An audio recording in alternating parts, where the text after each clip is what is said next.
Canadian Prime Minister and international leftist darling Justin Trudeau has been caught wearing blackface in several photos from the 90s and early 2000s.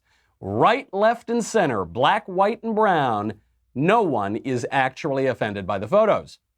The problem is the hypocrisy. We will examine the surprising history of blackface and how all of us should react. Then, NBC launches a climate change confessional for the left's environmental religion. Of course, Protestant environmentalists are furious about this, preferring instead to confess to the earth directly. We will examine the new secular sacrament. Finally, the mailbag. All that and more. I'm Michael Knowles, and this is The Michael Knowles Show.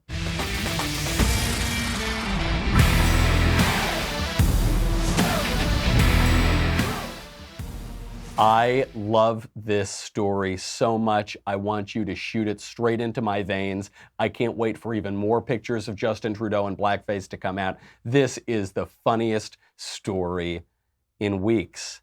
And yet no one's actually offended by it. We're all just pretending. So we will get into how to respond, because on the one hand, conservatives say nobody really cares. Obviously, nobody's actually upset about it, so maybe we should let it go. On the other hand, we say the left uses blackface as a cudgel. They would never let this go if this were a conservative, and yet the left gets to play by their own rules, so we need to smack them over the head for it.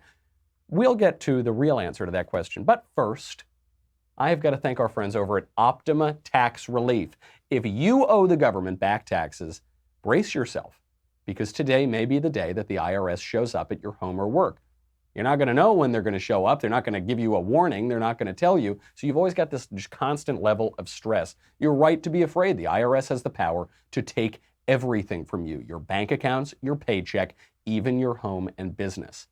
But you can get yourself out of this situation. And look, it's easy to fall into tax problems. The tax code is very complicated. People, men in particular, tend to be a little lazy about these things. Maybe you forgot to report this. Maybe you didn't do that. Maybe you just didn't file your taxes. I don't know. Here's what you need to do. You can fix this, but you've got to act now. Call Optima Tax Relief. There is a reason that Optima has resolved over $1 billion of tax debt for people like you. Optima takes over everything that's going on. They fight for you. They end your IRS nightmare. They help stop the demand letters. They stop aggressive collection actions, and they stop the IRS from targeting you. Don't go into this alone. Optima is really good. They know this landscape so well. That's why they've resolved $1 billion in tax problems. If you go in this alone, the IRS is going to crush you. I'm sorry to tell you that, but that's just the way it works. We're talking about the federal government here, largest bureaucracy, largest government in history. Call Optima. Ask about the Fresh Start Initiative, a special IRS program that could save you thousands if you qualify. Nobody knows more about this powerful IRS program than Optima. Call Optima for your free consultation now while you still have options. You might not have options forever. Tomorrow, you might not have them, so call 1-800-658-8044.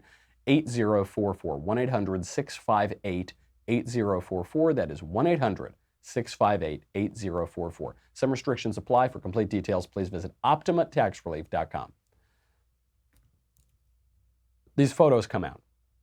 These photos come out of Justin Trudeau. I was on an airplane when these came out, and obviously, I had to get the Wi-Fi, I had to get on Twitter. It was so hilarious because the photos come out first of him dressed up in what the left was calling brown face, wearing an Arabian costume. The left is so dishonest on blackface.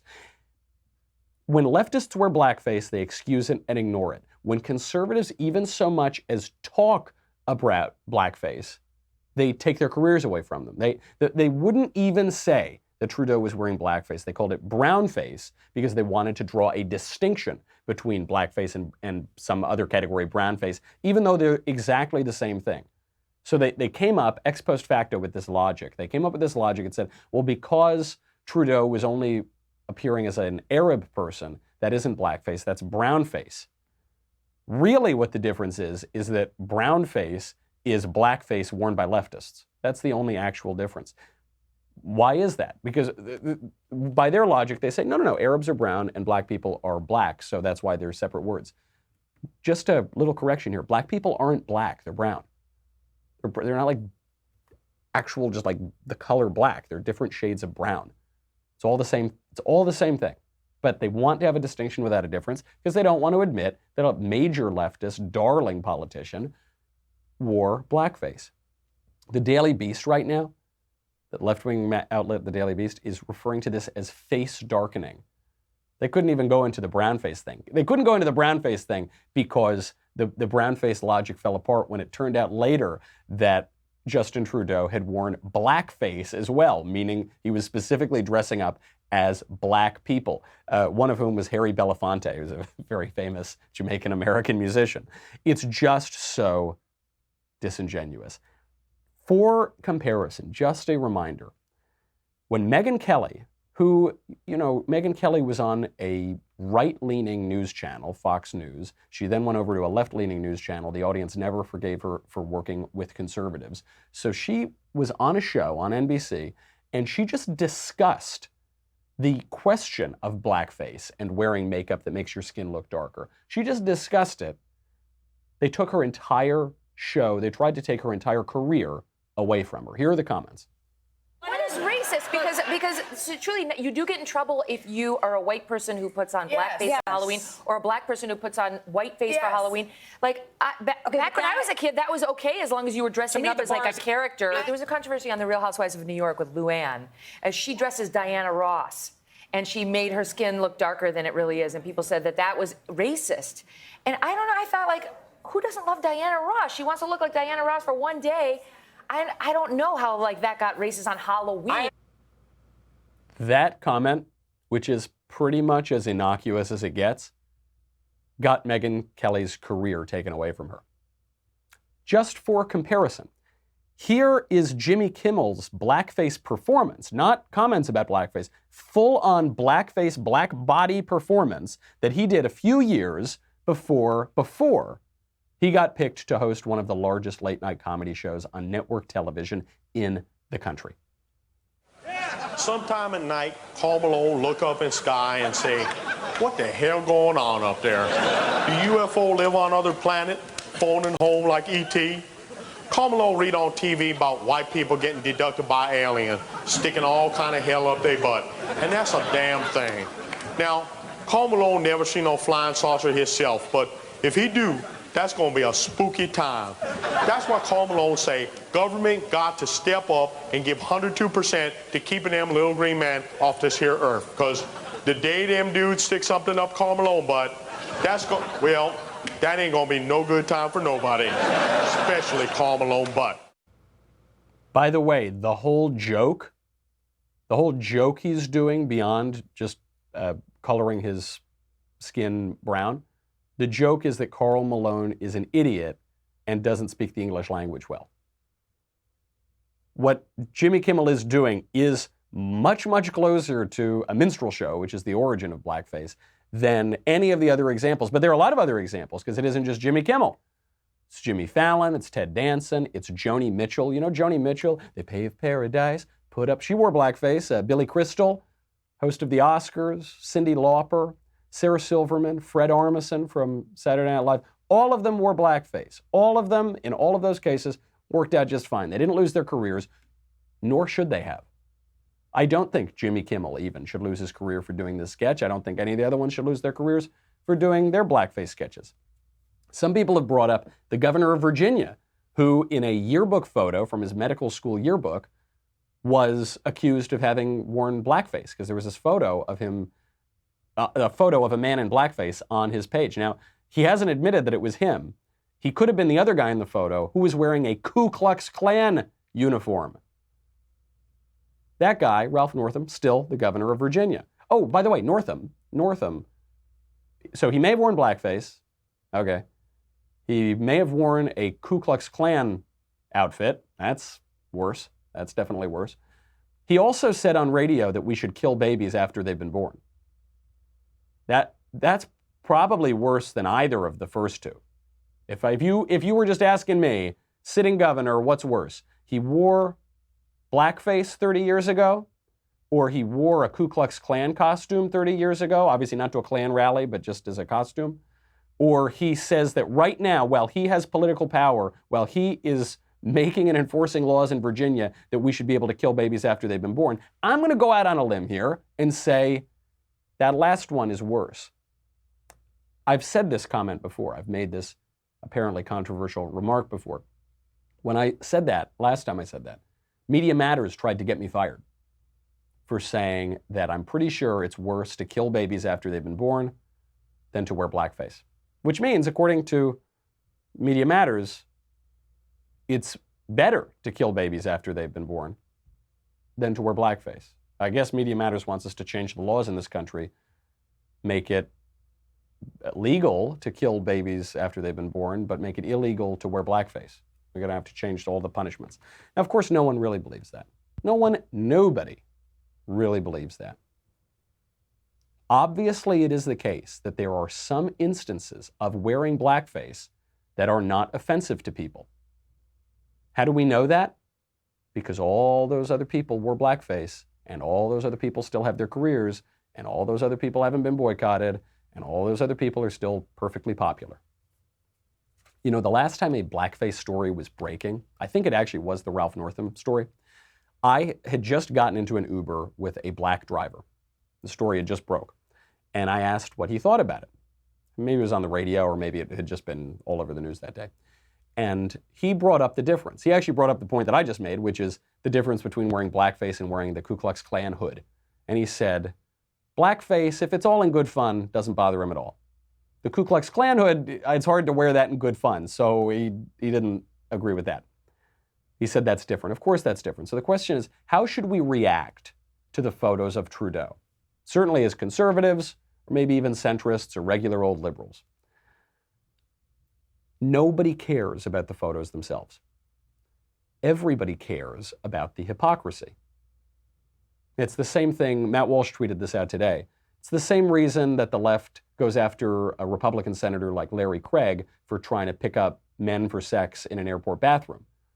It's not because the left disagrees with having sex with men in airport bathrooms. They'll do all sorts of weird stuff. It's because of the hypocrisy. Larry Craig, the alleged hypocrisy at least. Larry Craig says that he opposes redefining marriage, for instance, to include gay unions, and yet he engages in homosexual acts himself, and this is apparently hypocrisy. And so that's the same thing here. The left talks a big game on blackface, but they don't actually care unless it's politically useful to them. So what we like in this case is to see the liberals hoisted on their own petard.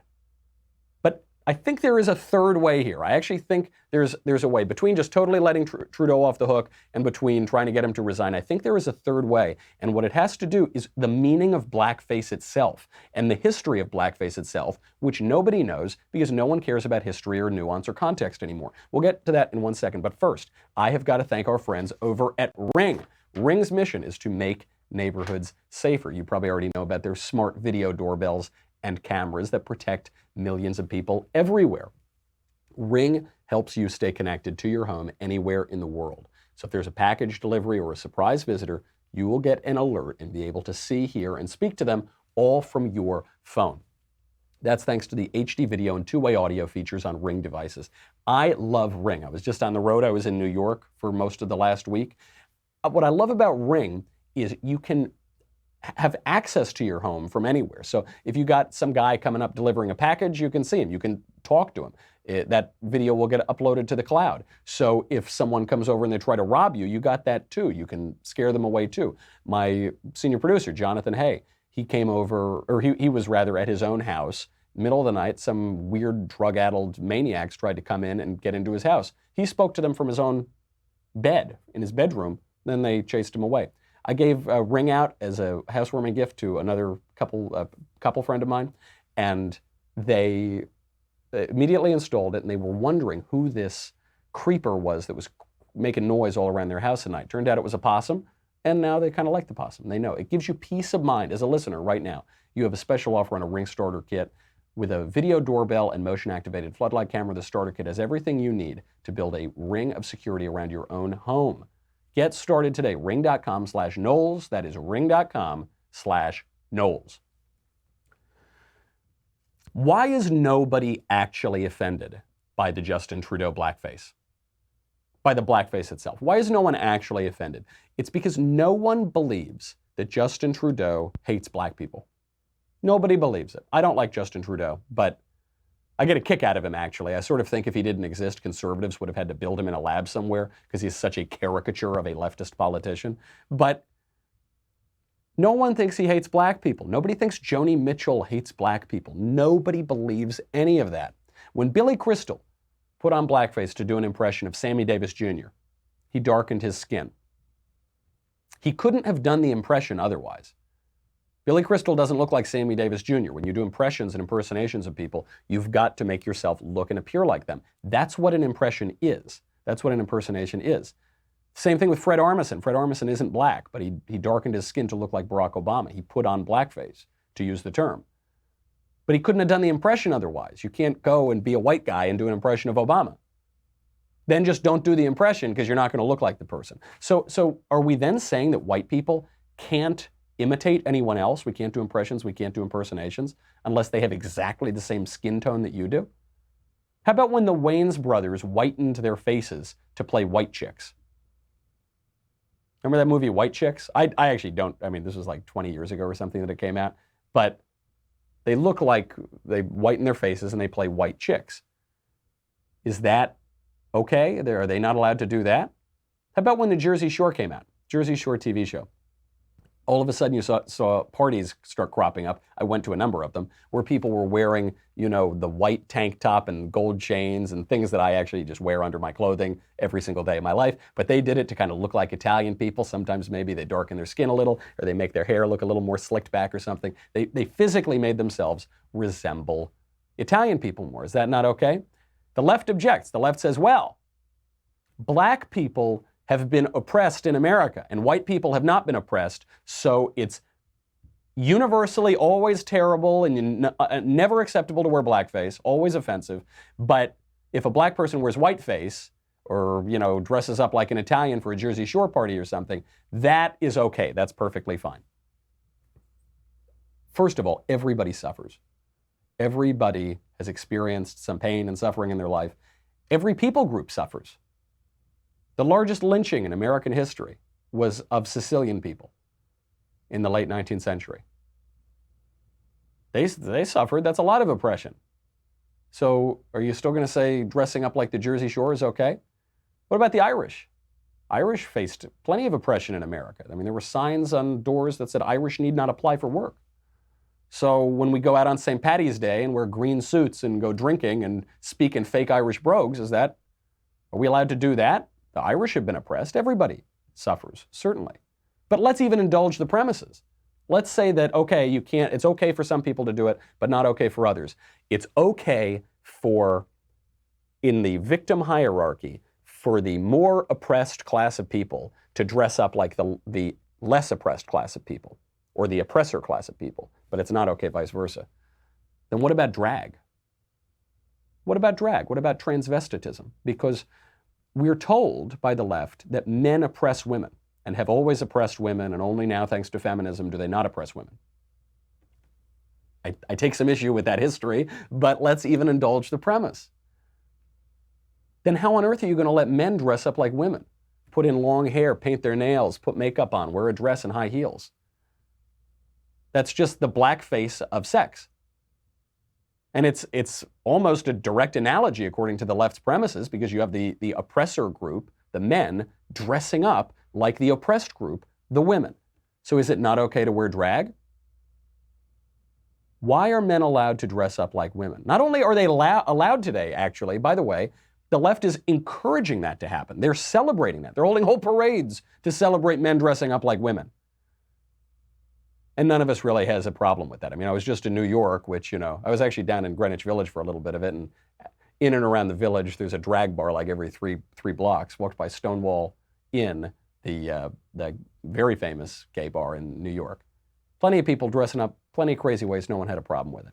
What it all comes down to is context.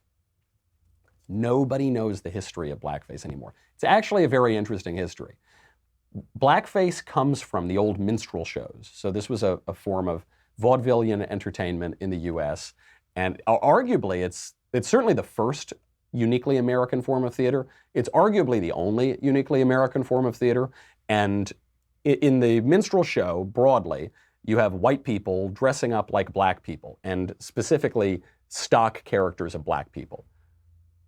So one criticism of minstrel shows is they portray black people as stupid. And this is actually different from what Jimmy Kimmel did when Jimmy Kimmel dressed up like Karl Malone. Even though they might have said the same things and looked the same way, Jimmy Kimmel was making fun of a single person. He was calling one single person an idiot. Whereas in the minstrel shows, you're talking about whole stock stereotypes of people. So it's not just one individual, but it's black people generally, or slaves generally. That's one difference. But what's funny is that the minstrel shows aren't only attacked by people who support racial equality, for instance. They weren't even just attacked by integrationists, for instance, at the time.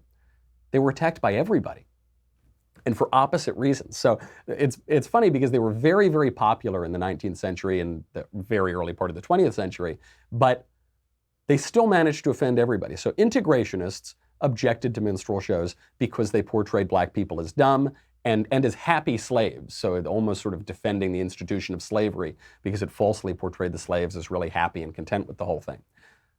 But the segregationists opposed minstrel shows and objected to them because they portrayed the black characters as sympathetic.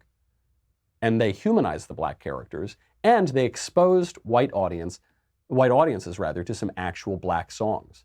So some of the songs that were sung were just written by white people, and they were sort of caricatures of black spirituals.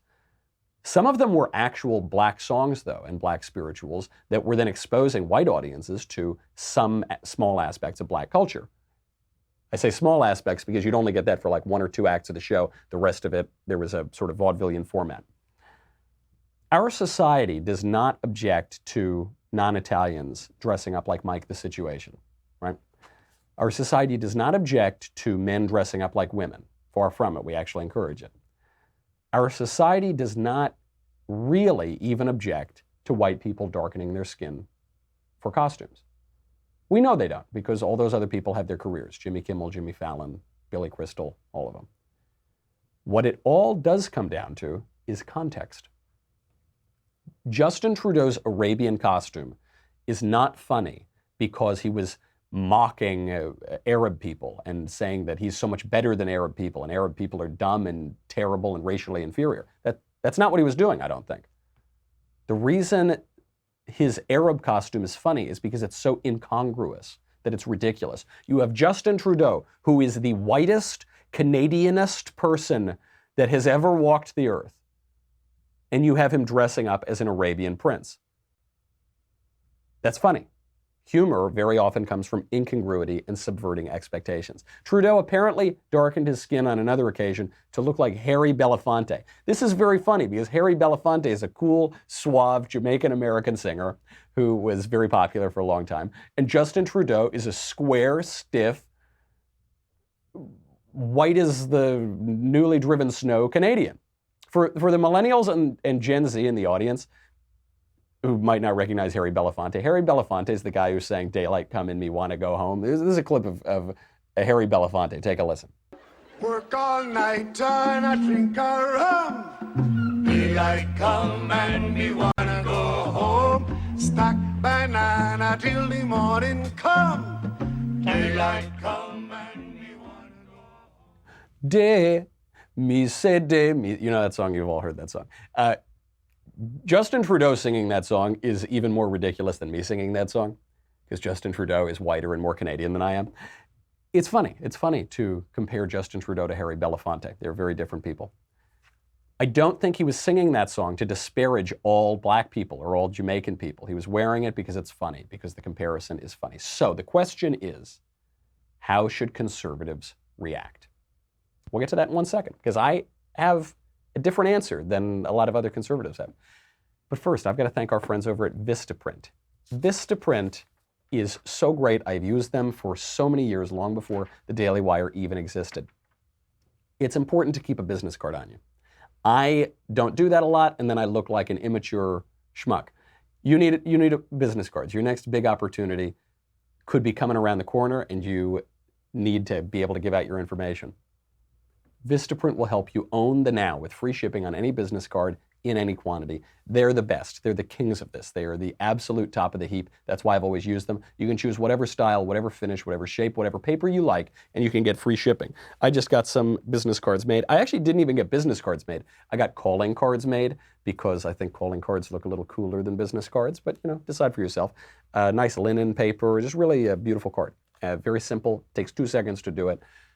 You choose everything. You can choose the fonts, the designs, the colors, the images. It helps you create something as unique and compelling as your business. Are you ready to get started on your business card? You should be. It's very easy. These guys are the best. Look, this is something that you don't need to think about too hard. Go out there, plug in your information, plug in your logo. You get hundreds of fresh designs tailored to your type of company. Or you can upload your own original layout. You pick everything. You can even upgrade to a unique touch, like, say, rounded corners or other paper qualities. Order and receive your cards with free economy shipping. You can feel good knowing that Vista Print uses only carefully selected inks. Your satisfaction is 100% guaranteed, or your money back. They'll make it right. Vista Print wants you to be able to own the now in any situation, which is why listeners will get free shipping on all business cards, any style, any quantity. Go to vistaprint.com and enter promo code Knowles2 for free shipping on all business cards. Any style, any quantity. Knowles2. I don't know, maybe Beyonce has them as a sponsor too. Limited time offer. Own the now at vistaprint.com. Promo code Knowles2. That's the number 2. Knowles, the number 2. Promo code Knowles followed by the number 2. You support our show when you support our sponsors. Thank you. So what do we do about Trudeau? Some say it's none of our business. It's a foreign country. It's Canada. We don't need to get in their affairs. But that's the point. It's Canada. It's like America's hat, Washington's greatest mistake. So the best case scenario here is to get the left to admit in writing and on camera that their attacks on people like Megyn Kelly are completely disingenuous and that life and art are complicated. That's what we should be aiming for. I don't care if Justin Trudeau resigns. I get a kick out of him, and he's kind of funny to read about in the news. That's the best case scenario, okay? And we should be perfectly honest about that. If they don't do that, then we need to make Trudeau resign. Some conservatives have trouble holding these two ideas in their head at the same time. The best solution is for the left to admit that they were wrong, that they're vindictive, that they're shallow, that they're small people, and that they're not going to do it again. Get them on record doing that. That is the best scenario. If they won't do that, we have to make him resign. Because what that would mean is, even though Trudeau did not commit some impeachable offense, the left won't respond to reason and mercy and grace. And so then you got to make them feel the pain and the consequence of their actions. There is news, by the way, from the left that is even more ridiculous than Trudeau wearing blackface. This we have to get to before the mailbag. It's a new initiative from NBC News. It's called Climate Confessions. Climate Confessions. They've established a confessional. Here is the headline. Climate Confessions. Even those who care deeply about the planet's future can slip up now and then. Tell us, where do you fall short in preventing climate change? Do you blast the AC? Throw out half your lunch? Grill a steak every week? Share your anonymous confession with NBC News. It's even an anonymous confession. They don't have the little booths, but they do it all online. Here are some examples. An energy confession. I sleep with the air conditioner on year-round and justify it to myself by recycling. Here's a meat confession. I just can't get behind the Impossible Burger, I'm sorry. Here's a paper confession. My work lunches are the worst, so much disposable everything. So those are real confessions from the website. You can read them. The way you do it is you go in, you pick a category, then you write down your confession. I put out an energy confession. I said, I occasionally read NBC and watch NBC News. That's my confession, and I'm really sorry that I do that. This obviously is going to create some sectarian strife among Protestant environmentalists who just want to confess their sins to the Mother Earth directly. But listen, for me, being a little more on the Catholic side of the issue here, I like that NBC is at least creating this secular sacrament. We were just talking yesterday about this, about how climate change is the left's religion. It's not about science, it's about religion. Specifically, it's about false religion. And so, look, we don't need to get into that again. It's very clear the left ditched real religion and they had to adopt these false religions because everybody's got to serve somebody. I'm glad to be able to tell you I was completely right, totally called it. I've been saying it for years, and now NBC proves that is true. I mean, they're even creating these sacraments now, perfectly mimicking the Catholic sacraments, the traditional sacraments of our culture. But there's another aspect here, which we haven't touched on too much, which is environmentalism also fulfills the political usefulness of religion. Not just the religious longings themselves. Man is a religious being. We are born naturally with a longing for God. it also fulfills the political usefulness. So conservatives embraced the religious right at least 30, 40 years ago, and that has been very useful to us politically. It gives conservatives the moral high ground, if only because the left has ceded the moral high ground and they've embraced and flaunted all sorts of inversions and perversions of moral norms. What the left, though, is doing now with the increasingly religious tenor of environmentalism is they're trying to counter that. They realize it's useful politically, and they want it themselves. The clearest example of that is Pete Buttigieg. Pete Buttigieg is, just to compare him talking about climate change to abortion, tells you all you need to know about this. We'll get to it in 1 second, and then we'll get to the mailbag. But first, I got to say goodbye to Facebook and YouTube. You know what you get. $10 a month, $100 for an annual membership. You get everything. And you get the Leftist Tears Tumblr, and that's the most important thing of all. Head on over to dailywire.com. If people don't make all their climate change confessions and the world heats up and the ice caps melt, you are going to drown. More likely, the ice caps aren't going to melt, but you're still going to drown because the leftist tears are going to flow everywhere. Go to dailywire.com. We'll be right back with a lot more.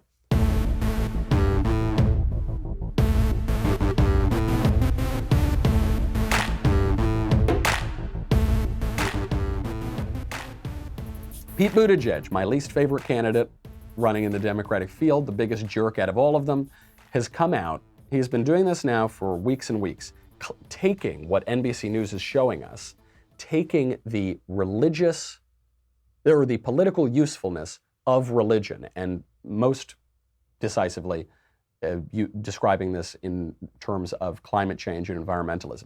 Here's Pete Buttigieg using the word sin, using the concept of sin to describe climate change. If you believe that God is watching as poison is being belched into the air of creation and people are being harmed by it, countries are at risk of vanishing in low-lying areas, what do you suppose God thinks of that? I bet he thinks it's messed up. At least one way of talking about this is that it's a kind of sin. At one point I'm thinking, maybe just in my own faith tradition, but what kind of sin is it to blame God for something you did and something you can do something about while other people are getting hurt? The way I see it, I don't imagine that God's going to let us off the hook for abusing future generations any more than you would be off the hook for harming somebody right next to you. And with climate change, we're doing both. The key word there is imagine, because you notice Pete Buttigieg can't really do a great job quoting scripture or the tradition of the church, because what he is expounding on is heresy. What he is selling is heresy. It's a religion that he's saying is Christianity, but it is not Christianity. And so he always just talks about what he imagines, you know. Forget that it's very clear from the book of Genesis, man has dominion over the land and the sea and the beasts and the birds. Now forget about that. In Pete Buttigieg's made-up version, fictional, heretical Christianity, we are only here to serve the natural environment. But at least, you know, hypocrisy is the tribute vice pays to virtue. He's at least pretending that he's talking about Christianity. Now listen to the religious terms in which Pete Buttigieg discusses abortion. Now, right now, they hold everybody in line with this one kind of piece of doctrine about abortion, right? Which is obviously a tough issue for a lot of people to think through morally. Then again, you know, there's a lot of parts of the Bible that talk about how life begins with breath. And so even that is something that we can interpret differently. And I'm pro-choice. Take up, me too. Yeah. But I think no matter where you think about the kind of cosmic question of how life begins, most Americans can get on the board with the idea of, all right, I might draw the line here, you might draw the line there. But the most important thing is the person who should be drawing the line is the woman making the decision. Absolutely. All heretical nonsense. I mean, all just absolutely demonic and hellish heretical nonsense to defend the slaughter of babies. We don't have time to get into it now. Father Frank Pavone, the head of Priests for Life, has a wonderful article describing all of the scriptural references where we can see that God knows us from the very beginning when he formed us in our mother's wombs. And you see this throughout the Bible. And what Pete Buttigieg is talking about is really disgusting stuff. But there's a story that just came out of South Bend, an abortion clinic that Buttigieg has supported in the past in South Bend. An abortionist from there was found to have more than 2,200 baby body parts found in his home. Buttigieg was finally asked about this. Here's his answer. Like everyone, I find that news out of Illinois extremely disturbing, and I think it's important that that be fully investigated. I also hope that it doesn't get caught up in politics at a time when women need access to health care. But there's no question that what happened is disturbing, it's unacceptable. He doesn't want it to get caught up in politics. This is Pete Buttigieg, who is specifically making this a political issue, who is running in part on this issue. Abortion, of course, is a political issue now, and it has been for at least 50 years. This guy is so in support of abortion, he's trying to twist the Bible for his sick crusade to kill babies. He is so the worst. Buttigieg is so the worst candidate. Anyway, why is it disturbing? Because that's what he said. He said, this story is disturbing, the story that the abortionist has 2,200 baby body parts in his home. Why is that disturbing? What Pete Buttigieg is saying is it's not disturbing to murder little babies and chop them up, but it is disturbing to have the body parts. When somebody is murdered, the disturbing thing about that is not how the family handles the funeral. They pick this casket or that casket, they serve chicken or beef at the funeral. What's disturbing is the murder. There is no way to get around this. Says, oh yes, we need to defend. It is good, it is moral, it is Christian and biblical to chop up little babies, rip them into different parts, pull them limb from limb, discard them like they're nothing but meat. That's good and wonderful and virtuous and true and biblical. But then having the body parts is not. That's bad. That's disturbing. It's not disturbing. Totally backwards. That's the bizarre moral code, the bizarre logical consequence of the immoral code of these false leftist religions, including environmentalism, which would have us, all you hear about from environmentalism is have fewer babies, live less, thrive less, be less productive. In some cases, kill your babies. That would be good for the environment. Sacrifice your babies on the altar of the climate. No different than any other pagan religion. We've got a lot more to get to, but we got to get to the mailbag, so let's just fly right through it today, and we'll get to some more stories next week. From Dave, Dear St. Michael of the Blessed Covfefe, do you have any suggestions about how to improve on speaking more eloquently in day-to-day life? Yes. Make a point of not saying or or like, and to a lesser degree, but also importantly, you know. Just take those out of your speech. It's very difficult. I mess up on this sometimes too. I use those words on occasion, but some people use those words a lot, and you'll notice that you use it a lot more than you think you do. Don't do that. One of the advantages is that you don't sound like a valley girl from the 80s. The other advantage is it will cause you to stop. You will stop speaking for a second, and that will allow you to think, which means that the things that you are saying are going to be more eloquent and better thought out. I would recommend slowing down. I would recommend speaking on your breath. One way that millennials and Gen Z less so, I've noticed millennials do this though, is they'll speak in vocal fry. But vocal fry is like when you talk like this, so there's no real air supporting it, but it's just kind of in the back of the throat and it sounds really unpleasant and ugly. Speak on your breath. It will give off a sense of confidence. It will make you feel more confident about your ideas, and it will be more persuasive. Those are just a few things you can do. Also, read poetry, read good language, read good books, and memorize poetry. Poetry is easy because you can memorize a poem in an hour or two. Memorize verses from the Bible, memorize Shakespeare, memorize good quotes that you like. We have gotten much worse about our memories because we have electronics in front of us all the time, so we don't recall anything. But so much of speaking publicly is about recalling quotes and thoughts and ideas and who said it and citations. So just work on building up your memory, and when you do memorize things, do it with your mouth, do it on your voice. Don't just do it in your head. Big, exaggerated movements from your mouth and from your vocal cords. This will make it much easier to memorize things, and it will make you a better speaker. From Kyle, Michael, love the show. It's art in one of its purest forms. Thank you very much. With Democrats racing to see who can have the most radical policy by 2020, what hope do you have for true bipartisanship or a renewal of agreement on common values between Republicans and Democrats when some of the most fundamental disagreements we have at this point seem irreconcilable? I think bipartisanship is nonsense. I mean, it's a contradiction in a term. Partisanship means there is a disagreement, there is a separation, there is division. So bipartisanship is a contradiction in itself. And I don't even think we necessarily want that. I don't want a big liberal consensus in this country. I like that I get to state my point of view and other people get to state their incorrect points of view, and then I can persuade people to agree with what I think, to put it bluntly. So that's fine. I like a good, rigorous debate. I don't like the censorship. I don't like the constant character attacks. I don't like dredging up old tweets. Twitter is a little bit of the problem, though. I was on a Fox News show when I was in New York a couple days ago, and it was Martha McCallum's show, and I was on with Juan Williams. Juan and I disagree on a whole number of things. I'm sure we could easily go back and snipe at each other on Twitter all day long. But when you're in the room looking at somebody face to face, you take them more seriously. You treat them more respectfully. That would be good. I think that we could do with a whole lot more respect and reverence in this country. But that's going to come from a place of humility and personal interaction. Unfortunately, we're losing humility because we now have a whole month that celebrates Pride, which is the opposite of humility, and we have much less personal interaction because more and more and more we're just behind our screens and we're all keyboard warriors with the courage of people who never have to face consequences for what they say. So in short, I don't think that the future of good civil discourse is looking very bright. And the only way that we can try to create that culture now with all of the technological and social challenges is to embody it and have a little reverence and have a little humility ourselves. From Brandon, dear Michael, if the 2020 candidates have their way and make college free, do you think we will see a dramatic drop-off in the quality of education? Yes, of course, we already have.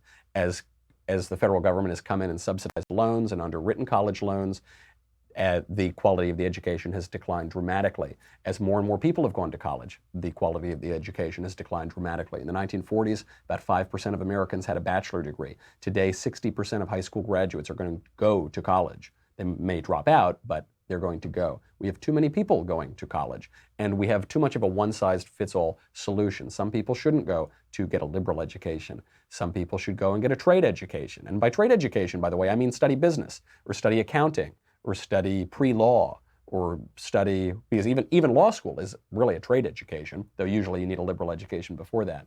Or you study some aspect of the medical field, or learn how to buff hardwood floors, or become an electrician, or become a plumber. You don't need, or go to seminary. I mean, that's a different sort of education. It involves liberal education, and it involves something else. Education should be tailored to the individuals, and we're losing that. And I think that's just a function of a democratic society which wants to level down and make everybody exactly equal. So that's a process that's already been happening, and once you make college into just 13th grade, you're going to see happening at the colleges what was already happening in public school education from kindergarten through 12, and that's part of a long process that's been going on. It'll probably continue to happen whether or not Liz Warren gets her free college for everybody plan. It's a much bigger problem than this election. From Danielle, hi Michael, I listen to your show and I appreciate your perspective into all aspects of life. My boyfriend and I have been together for almost 4 years. I'm 32 and he's 47. Recently, the question of are we ready to get married came up again. The I'm not sure we're ready answer that I eventually received from him is obviously not what I wanted to hear. However, this day and age seems to complicate feelings and futures, and now so many people aren't sure of anything. What sort of insight do you have on this, given that you and your wife had a longer, winding courtship, and that dating and marrying for millennials is sort of a train wreck? This is sort of a train wreck, that's an understatement. This is a heartbreaking question to have floating around in my mind, but how do I wait? But do I wait and work on the relationship, or call it quits? Tell him to piss or get off the pot.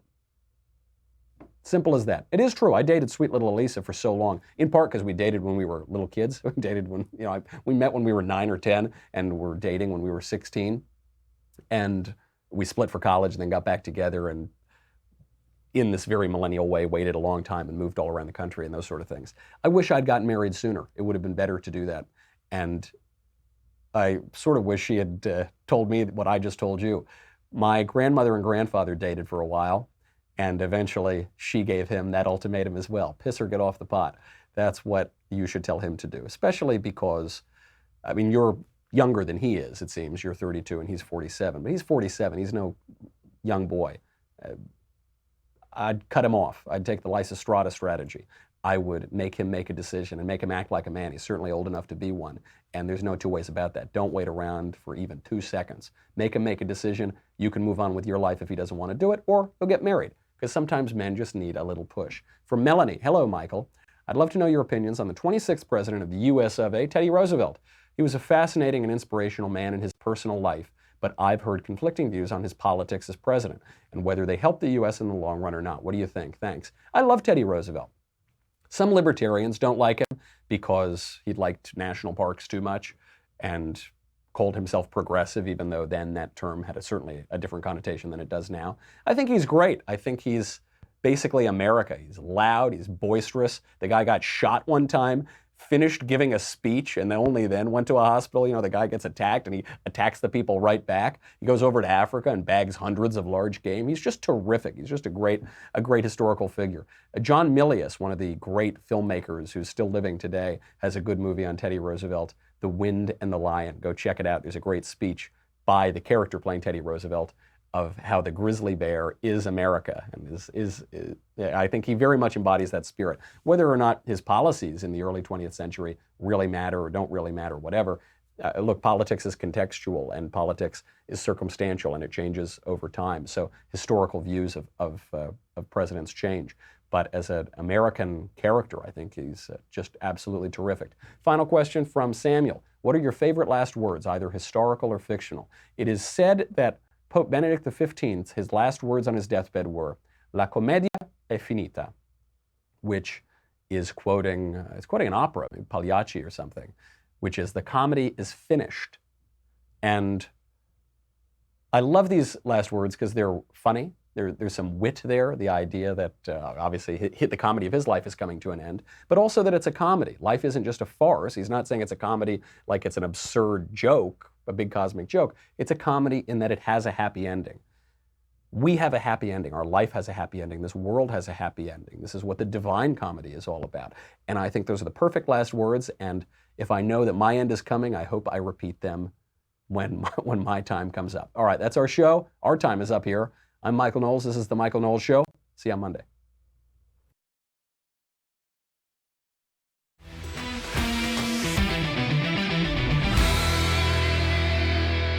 The Michael Knowles Show is produced by Rebecca Dobkowitz and directed by Mike Joyner. Executive producer, Jeremy Boring. Senior producer, Jonathan Hay. Our supervising producer is Mathis Glover. And our technical producer is Austin Stevens. Assistant director, Pavel Wydowski. Edited by Danny D'Amico. Audio is mixed by Mike Coromina. Hair and makeup is by Jesua Olvera. And our production assistant is Nick Sheehan. The Michael Knowles Show is a Daily Wire production. Copyright Daily Wire 2019.